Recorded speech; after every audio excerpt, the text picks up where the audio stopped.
नमस्कार money nine में आप सभी का बहुत बहुत स्वागत है और मैं हूं आपके साथ सिमरनजीत सिंह। तो हम आपके लिए कमोडिटी पर स्पेशल शो लेकर आते रहते हैं। गोल्ड और सिल्वर पर हम अलग अलग एक्सपर्ट से बातचीत करते हैं और आपके लिए हम जो है ये स्पेशल शो लेकर आते रहते हैं। और आज एक बार फिर इस शो के साथ हाजिर हैं आपके लिए। आज ये शो लाने का मकसद ये है कि आज सुबह डोनाल्ड ट्रंप साहब ने एक बड़ा अनाउंसमेंट किया है। उन्होंने कहा है कि अगले 2 से 3 हफ्तों में अगर डील नहीं हुई, बातचीत कोई नहीं हुई, तो यूएस जो है ईरान पर बहुत बड़े स्केल पर हमले करेगा। और साथ ही उन्होंने स्टोन एज वाली वार्निंग भी यहाँ पर दी है। उन्होंने कहा है कि यूएस जो है वो अटैक ईरान पर जारी रखेगा। क्लियर सीज फायर प्लान भी फिलहाल नहीं दिया गया है और इसका एक बड़ा इम्पैक्ट जैसे ही डोनाल्ड ट्रंप का बयान आया उसके बाद हमने देखा कि ऑयल पर, क्रूड पर इसका बड़ा इम्पैक्ट देखने को मिला। 7% क्रूड के दाम जो है वो यहाँ पर उछलते हुए नजर आए। ब्रेंट क्रूड $108 पर बैरल पर पहुंचता हुआ नजर आया।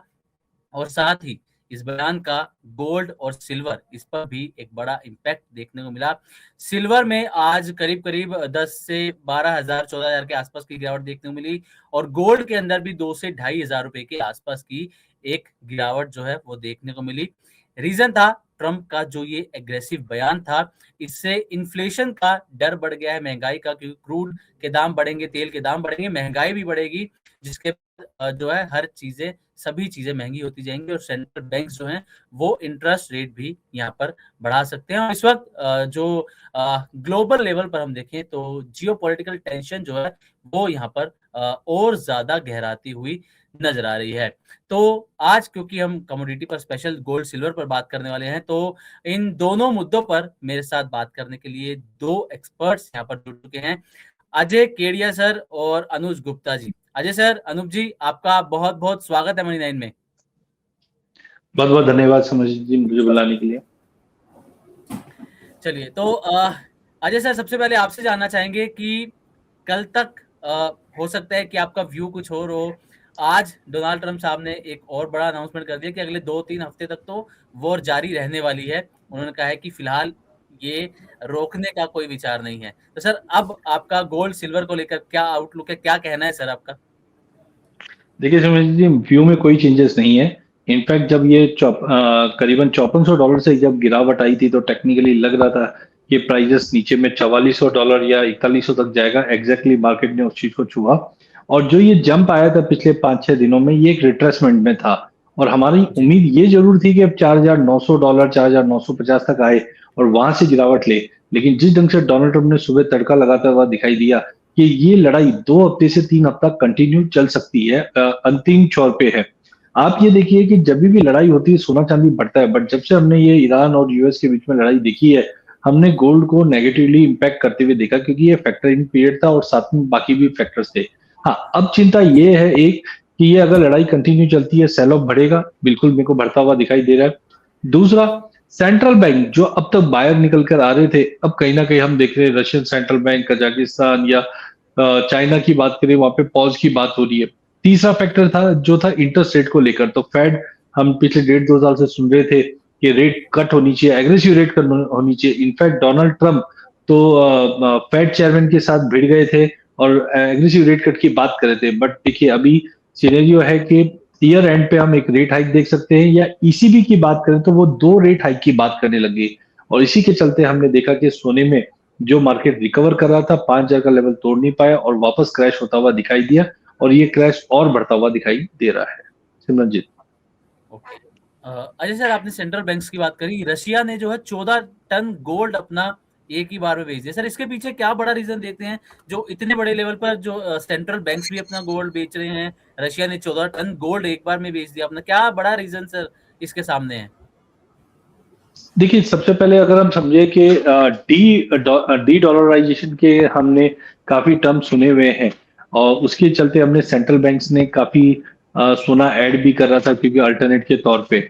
लेकिन अब आप ये देखिए, चाहे रशिया हो चाहे बाकी सेंट्रल बैंक है, ये बिकवाली पे आना स्टार्ट हो चुके हैं। उसका सबसे बड़ा कारण है, आज आपको अगर कच्चा तेल लेना है तो पहला 2 महीने पहले कच्चा तेल ये आपको $60 में मिल रहा था और आप मैनेज करके चल रहे थे। आज वही कच्चा तेल आपको $110 पे मिल रहा है, तो आपका डॉलर का जो आउटफ्लो है वो बढ़ गया है।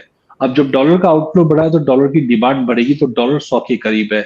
और जब डॉलर रिक्वायरमेंट है तो एज ऑफ नाउ हमने देखा कि कहीं ना कहीं ये लॉसेस की पूर्ति कहाँ से हुए। तो वहां पे अब हम देख रहे हैं कि जो सेंट्रल बैंक गोल्ड को बाय कर रहे थे वो अब पॉज मोड पे चलने लग गए हैं, और कुछ सेंट्रल बैंक अब बिकवाली भी करने लग गए हैं। तो टाइम भी जी कोई भी इकोनॉमी में ऐसा जब कैटास्ट्रोफिक इफेक्ट आता है तो उससे बचने का सबसे अच्छा साधन होता है सोना, और सोना पिछले 2-3 साल में बढ़ा भी बहुत ज्यादा था। तो मुझे लगता है कि एक बार जी। जो सेल ऑफ है वो उसी चीज के हिसाब से दिखाई दे रहा है। ओके। अनुज सर, आपसे जानना चाहेंगे, दरअसल अक्सर हम ये देखते हैं कि वॉर लाइक सिचुएशन होती है, जियो पॉलिटिकल टेंशन होती है, तो गोल्ड और सिल्वर को हमने अब तक तो बढ़ते हुए देखा था, लेकिन अब ट्रेंड यहाँ पर जो है वो थोड़ा अब उल्टा नजर आ रहा है। गोल्ड सिल्वर गिर भी रहे हैं, उसी रेंज बाउंड में जो है गोल्ड और सिल्वर कारोबार करते हुए नजर आ रहे हैं। तो इसके पीछे क्या रीजन है सर, कि अभी इतनी बड़ी जियो पॉलिटिकल टेंशन के बावजूद गोल्ड और सिल्वर चल नहीं रहे हैं?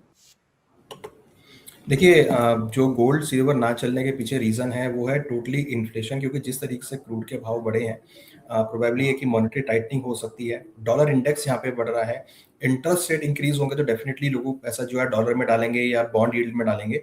तो उसकी वजह से हम देख रहे हैं कि जो गोल्ड की एक सेफ हेवन डिमांड होती है वो कमजोर पड़ती हुई दिख रही है। मगर that is a short term perspective, क्योंकि अगर आप लॉन्ग टर्म भी देखेंगे, अगर इंटरेस्ट रेट बढ़ते हैं या अगर इन्फ्लेशन इंक्रीज होता है तो डेफिनेटली हैज अगेंस्ट इन्फ्लेशन जो है गोल्ड सबसे ज़्यादा यूज़ होता है। तो फिलहाल अगर आप अभी देखेंगे तो अभी तो शॉर्ट टर्म में मॉनेटरी टाइटिंग की वजह से हम एक गिरावट देख रहे हैं गोल्ड के भावों में, but that is a very short term. और हमने देखा है कि आज ट्रम्प साहब की जो स्टेटमेंट आने के बाद हमने एक सडनली फॉल गोल्ड में आता हुआ देखा। कल हमने देखा था ऑलमोस्ट $4800 तक गोल्ड टेस्ट हो गया था। आज हमने देखा कि 4560 तक वापस नीचे आया, करीबन ऑलमोस्ट $250 की गिरावट हमने गोल्ड में हाई से आती हुई देखी। बट प्राइस फिर भी यहाँ पे सस्टेन करते हुए दिख रहे हैं, और शॉर्ट टर्म में हमें लगता है कि इन्फ्लेशनरी की वजह से या मॉनेटरी टाइटिंग की वजह से हम गोल्ड सिल्वर के भावों में गिरावट देख रहे हैं। ओके। तो अनुज सर, गोल्ड और सिल्वर को कि अब ऐसा जिस तरीके का ट्रेंड हम कहें कि पिछले 1-1.5 महीने में या 2 महीने में दिख रहा है, तो गोल्ड और सिल्वर अब सेफ हेवन कम लग रहे हैं, बल्कि कंफ्यूजन टाइप का जो एक यस। इंडिकेटर है वो ज्यादा यहाँ पर लग रहे हैं। देखिए, बिल्कुल आपने ठीक कहा कि जो इस टाइम पे जो इंडिकेटर है वो है ट्रम्प इंडिकेटर, जो कि यहाँ पे चलता हुआ नजर आ रहा है, जिसकी वजह से जी बहुत ज़्यादा कंफ्यूजन जो है वो मार्केट में हो गई है। तो कहीं ना कहीं जो पहले चीज़ें वॉर के टाइम पे सेवेबल होती थी, अब वो क्लैरिटी नहीं आ पा रही है, क्योंकि कहीं ना कहीं जिस तरीके से क्रूड के भाव इंक्रीज हुए हैं उसकी वजह से हम देख रहे हैं बाकी एसेट क्लास में, या जिस तरह से डॉलर के भाव इंक्रीज हुए हैं डॉलर इंडेक्स के, तो बाकी एसेट क्लास में सब में हम गिरावट आती हुई देख रहे हैं, चाहे वो इक्विटी हो, चाहे कमोडिटी हो, चाहे इवन अगर आप बिटकॉइन भी देखेंगे तो वहां भी गिरावट आती हुई दिखाई दी है। तो यहाँ पर अगर आप देखेंगे तो केवल डॉलर में एक पॉजिटिव मोमेंटम देखने को मिल रहा है क्रूड की वजह से, क्योंकि क्रूड में उसकी डिमांड क्रिएट हो रही है, क्योंकि जो क्रूड के भाव बढ़ रहे हैं तो डेफिनेटली आपको पेमेंट करने के लिए डॉलर की रिक्वायरमेंट है, और डॉलर की डिमांड बढ़ने की वजह से हम देख रहे हैं कि सारी एसेट क्लास नीचे आती हुई दिखाई दी है। ओके। चलिए, तो हम यहाँ पर ये वॉर की बात कर रहे हैं कि वॉर के बावजूद गोल्ड सिल्वर क्यों नहीं चल रहे। एक बार अब नजर डालते हैं कि ये जब से वॉर ये स्टार्ट हुई है यूएस और ईरान के बीच में, गोल्ड पर इसका कितना असर आया है, पहले एक बार सर हम ये देख लेते हैं। तो 28 फरवरी के आसपास ये वॉर स्टार्ट हुई थी, तो हम 2 मार्च को अगर मान के चले, 2 मार्च को जो एमसीएक्स पर गोल्ड के प्राइजेस थे वो 1,66,000 रुपए के आसपास थे, और आज 2 अप्रैल को ये 1,45,000 रुपए के आसपास है। हालांकि 23 मार्च का अगर नंबर देखें हम, तो ये 1,30,000 रुपए के आसपास भी आया था। यानी कि पिछले अगर इन नंबर्स के हिसाब से चले, एमसीएक्स प्राइजेस के हिसाब से, तो इस वॉर के बीच में पिछले 1 महीने में जो गोल्ड है वो 13% तक गिर गया है, और ये एक बड़ी गिरावट है। सिल्वर की अगर हम यहाँ पर बात करें तो सिल्वर के पर भी एक बार नजर डाल लेते हैं। सिल्वर ने पिछले 1 महीने की 2 मार्च को था 2,78,000, और 2 अप्रैल को यह है 2,29,000 के आसपास एमसीएक्स पर। इसमें भी 17 से 18% की गिरावट पिछले 1 महीने में देखने को मिल रही है।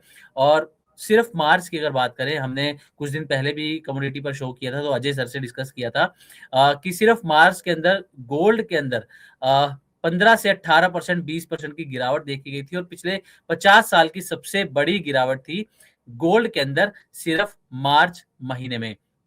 तो सर, जिस तरीके से हम देख रहे हैं जियोपॉलिटिकल टेंशन चल रही है, ट्रम्प साहब ने जो अनाउंसमेंट की, स्टॉक मार्केट और गोल्ड सिल्वर पर तो हम देख ही रहे हैं। क्या इन्फ्लेशन इतनी बढ़ सकती है कि आने वाले कुछ समय में जो आम आदमी के घर का बजट है वही बिगड़ सकता है? देखिए कोई भी चीज को अगर हम समझे तो हमारे लिए रॉ मटेरियल क्या है, वो है कच्चा तेल। हाँ, ये जरूर है, पिछले 10 साल में इंडिया ने कच्चे तेल पे काफी अच्छा काम किया है, जहाँ पे हमने रिन्यूएबल एनर्जी पे भरोसा दिखाया है। आज आप ये देखिए, काफी कंट्रीज है जो रैशनलाइजेशन करना चालू कर चुके हैं कच्चे तेल में।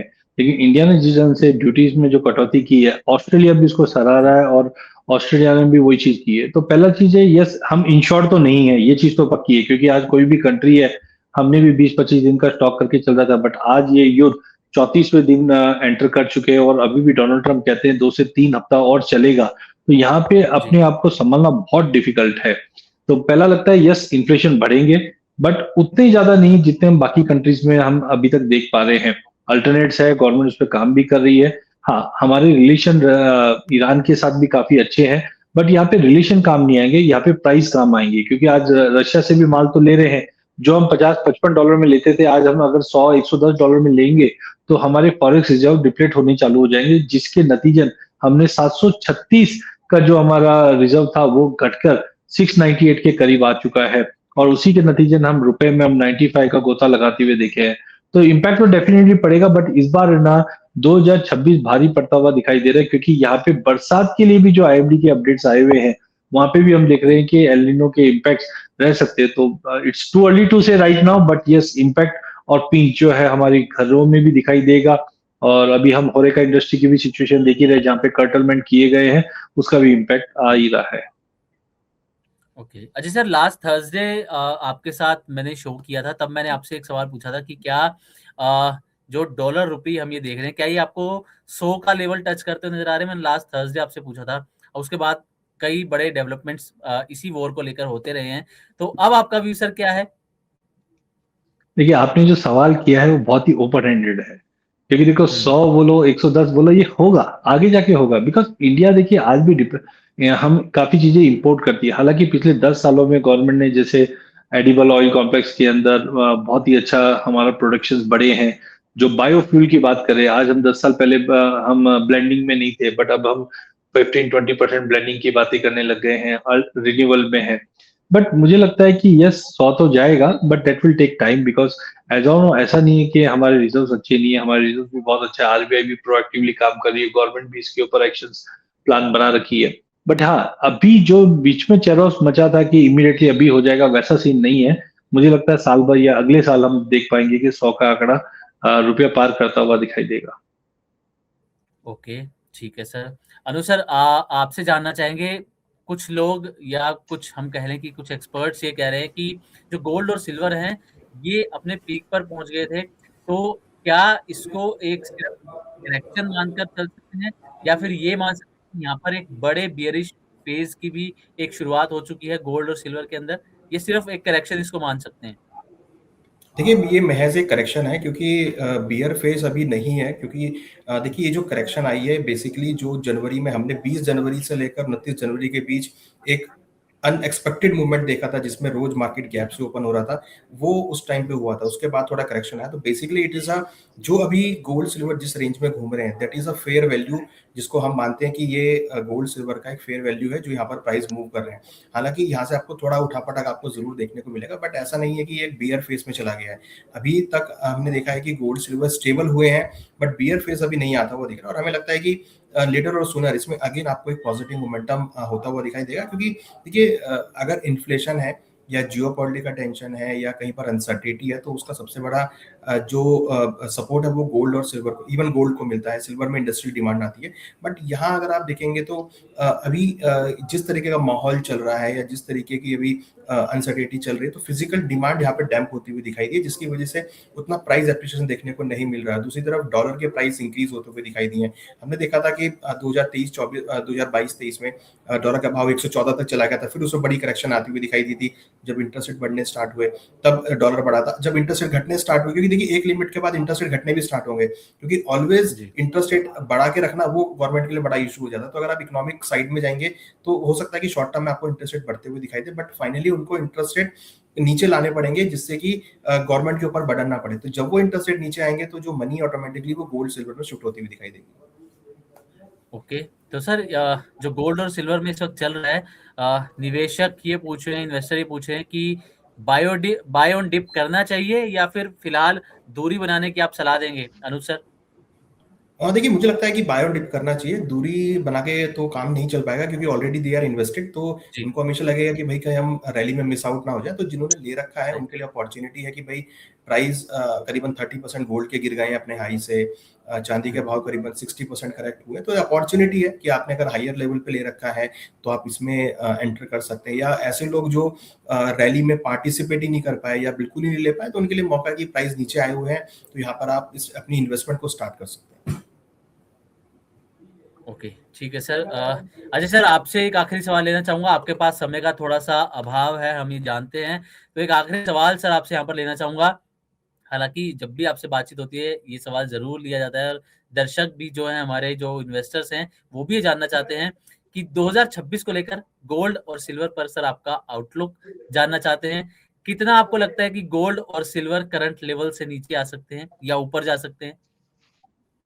देखिए मुझे, मेरा जब 2026 स्टार्ट हुआ तो मेरा मानना था कि सोने और चांदी में 2026 नेगेटिव रिटर्न देंगे। हमने देखा भी है मार्केट में, चांदी at one point of time 56% का गिरावट और सोने ने तो लगभग 27% की गिरावट देखी है। बट इसमें एक नया अभी जो हम कॉज बोल सकते हैं वो ये युद्ध है। बिकॉज जनरली हम देखते हैं कि कभी भी युद्ध या विश्वव्यापी कोई भी चीज आती है, उदाहरण के तौर पे 2008 देख लीजिए, जनवरी में मार्केट क्रैश किया था, फरवरी में जी। हमने कच्चे तेल को $150 टच करते हुए देखा, फिर 6 महीना लगा मार्केट में सोने में गिरावट थी, और $600 से फिर 1920 की एक बड़ी रैली आई थी। ऐसा ही कुछ हाल हमने 2022 में देखा था, जब मार्च में लड़ाई स्टार्ट हुई थी रशिया यूक्रेन की, और सितंबर से सोना चलना चालू हुआ 1650 से, जो हमने 5600 देखा है। तो मेरा मानना है अभी भी 2-3 महीना सोने में थोड़ा दबाव रहेगा, टाइम करेक्शन रहेगा। बट हाँ, अब जैसे अनुज ने भी कहा, एक बड़ी रैली की गोल्ड तैयारी करता हुआ दिखाई देगा। बट टाइमिंग डाउन साइड में मुझे लगता है $3400 से $3500 का लेवल इंटरनेशनल में। हालांकि डोमेस्टिक मार्केट में जो मैं पहले 1,10,000 15,000 मान के चल रहा था, रुपए की जो जबरदस्त जी। गिरावट आई है उसके चलते मैं मानता हूं कि 1,20 1,25 का एक बेस बनता हुआ दिखाई देगा। वहीं अगर चांदी की अगर बात करें तो चांदी में मेरा एक्सपेक्टेशन था 1,50,000 से 1,60,000 के आसपास, लेकिन रुपए की गिरावट के चलते हमने रिसेंटली तो 2 लाख का ही लो देखा है। बट मुझे लगता है अभी भी गुंजाइश है कि 1,75 से 1,80 का लेवल मिले तो वो लेने का बहुत ही अच्छा मौका रहेगा। बट एक चीज ध्यान रखना, लेने के बाद पेशेंसली 2 साल होल्ड करना। ये मत सोचना पिछले सालों की तरह कि मैं लेऊंगा और मैंने 2 महीने में प्राइजेस 20-30-40% बढ़ जाएगा, क्योंकि अब ये टाइम करेक्शन में आ जाएगा। और 1.5-2 साल का अगर व्यू लेके चलते हैं तो डेफिनेटली हम एक बड़ी रैली के पार्टिसिपेट होते हुए देखेंगे। ओके, तो अजय केडिया सर ने यहाँ पर अपना व्यू दिया है गोल्ड को लेकर, 3400 से $3500 इंटरनेशनल मार्केट में, और 1,20 से 1,25 के आसपास बेस बनाता हो गोल्ड नजर आ रहा है। और सिल्वर पर अजय केडिया सर ने कहा है कि 1,75 से 1,80 का लेवल आ सकता है, लेकिन इसमें जो रैली आपको अभी दिखी थी, अब इतनी जल्दी रैली दिखने वाली नहीं है। कम से कम 1.5-2 साल आपको इसको होल्ड करना पड़ेगा, तब जाके आप एक अच्छा इसमें मुनाफा जो है सिल्वर के अंदर ले सकते हैं। तो अजय सर, बहुत बहुत शुक्रिया अपना कीमती समय मनी 9 और मनी 9 के व्यूअर्स को देने के लिए। बहुत बहुत धन्यवाद। Thank you sir. चलिए, अनुज थैंक यू। सर हमारे साथ यहाँ पर बने हुए हैं। अनुज सर से अपनी बातचीत जो है हम वो जारी रखेंगे।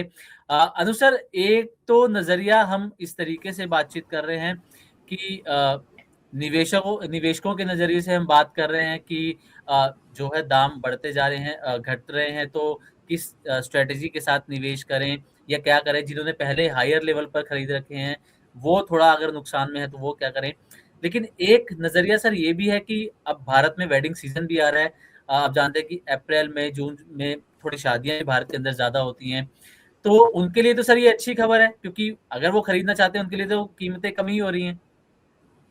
देखिए बिल्कुल आपने ठीक कहा कि देखिए मैंने भी अभी पहले भी यही डिस्कस किया कि जो लोग नहीं ले पाए हैं या हायर रेट पर फंस गए हैं, अटक गए हैं, तो उनके लिए मौका है कि वो एवरेज कर सकते हैं या लोअर लेवल पे ले सकते हैं। और सबसे बड़ी बात, जो फिजिकल लेना चाहते हैं, जिनके घर में शादी है, फंक्शन है, तो अगर आप उसको कैलकुलेट करेंगे तो अपने प्राइस से चांदी करीबन मोर देन 50% करेक्ट हो गई है। गोल्ड का भाव अपने हाई से करीबन 30-40% करेक्ट हो गया। तो दैट इज अपॉर्चुनिटी कि आपने हायर लेवल पे नहीं लिया, अब यहाँ पर आप ले सकते हैं, आपके पास अपॉर्चुनिटी है फिजिकल में लेने के लिए। क्योंकि देखिए जो इकोनॉमिक डेवलपमेंट अभी चल रहे हैं, ये बहुत शॉर्ट टाइम के लिए है, ये ऐसा नहीं है कि पूरी लंबा टाइम चलने वाला है। क्योंकि देखिए अब अगर आप रशिया यूक्रेन वॉर को देखेंगे तो मार्केट ने उसको पूरी तरीके से डिस्काउंट कर दिया है, उसमें वहां पर कुछ भी होता है उसका इफेक्ट मार्केट पे नहीं आता है। बट ये जो वॉर है ये यहाँ पर अभी चल रही है, हो सकता है कि एक आध महीना और चले। या स्टेटमेंट देखिए, अगर यहाँ पर आप देखेंगे तो इंटरेस्टिंगली क्या है कि स्टेटमेंट्स यहाँ पे काफी आ रही हैं।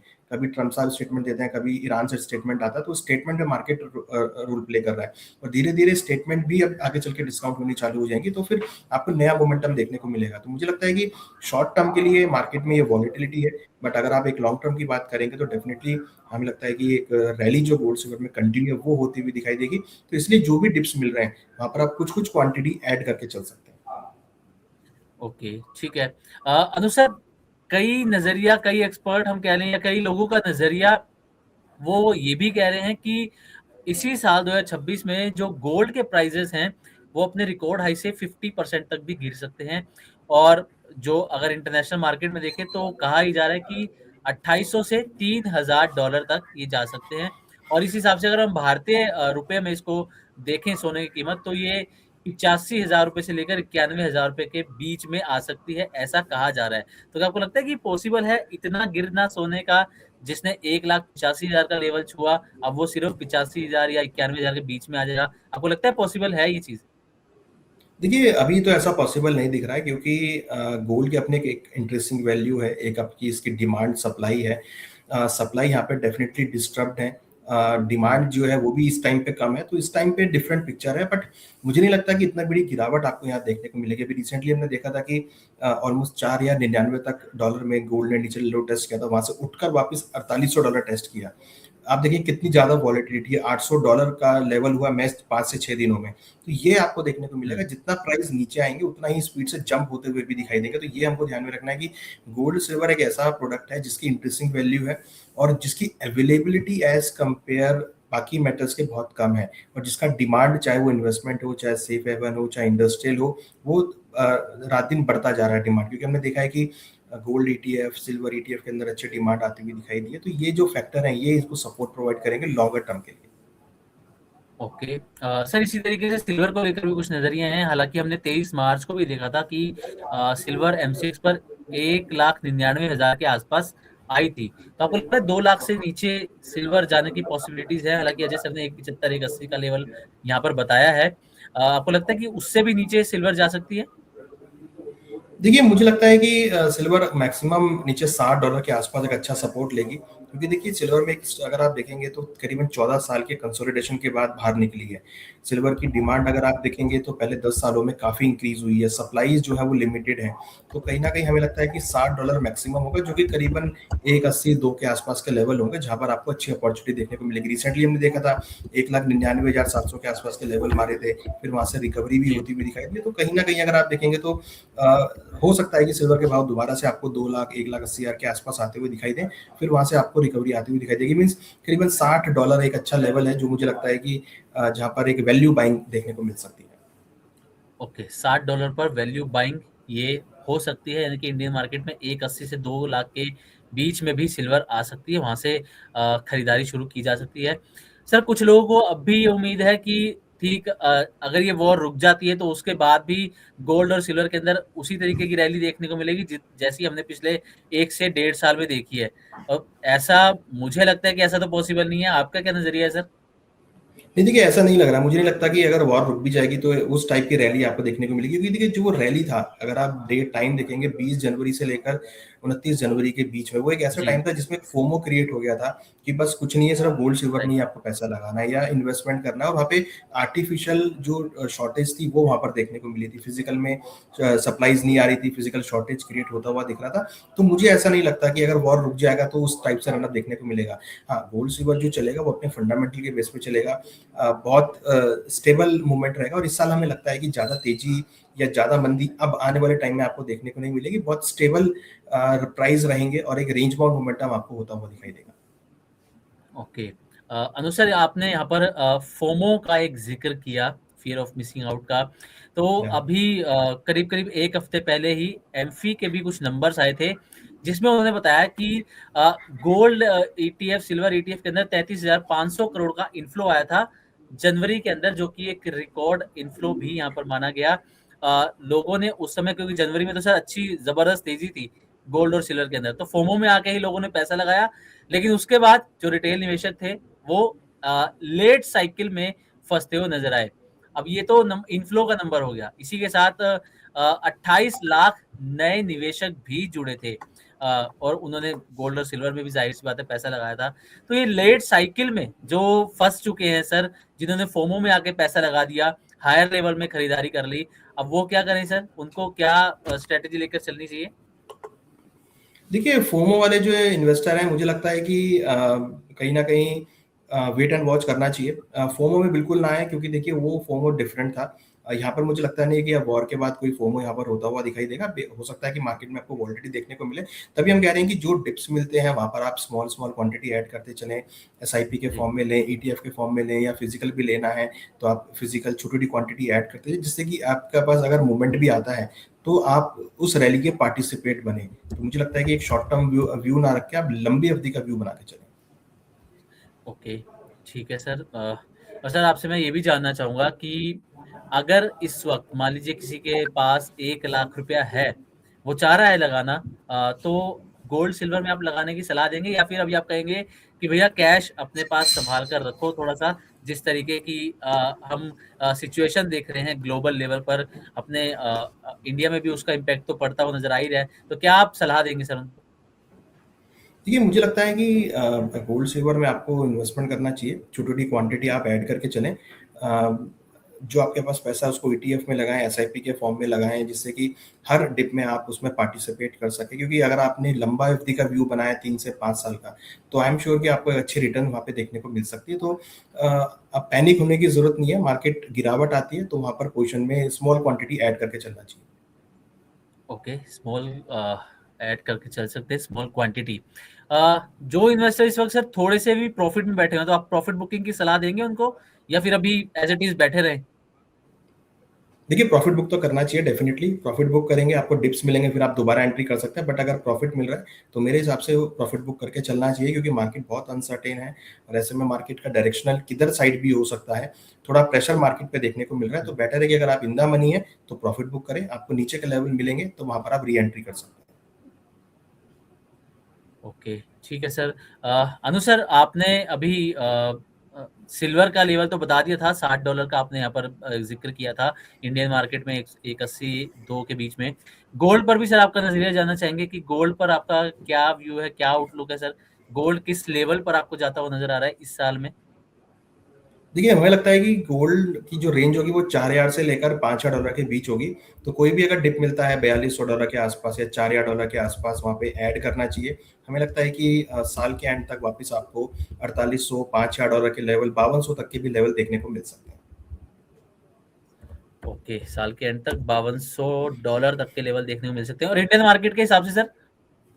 देखिए, मुझे लगता है कि कहीं न कहीं 1,10,000, 1,20,000 के आसपास आपको एंट्री लेवल मिल सकता है। और ऊपर में मुझे लगता है कि वापस जो भाव है अगेन 1,60,000, 1,70,000 तक के लेवल देखे जा सकते हैं।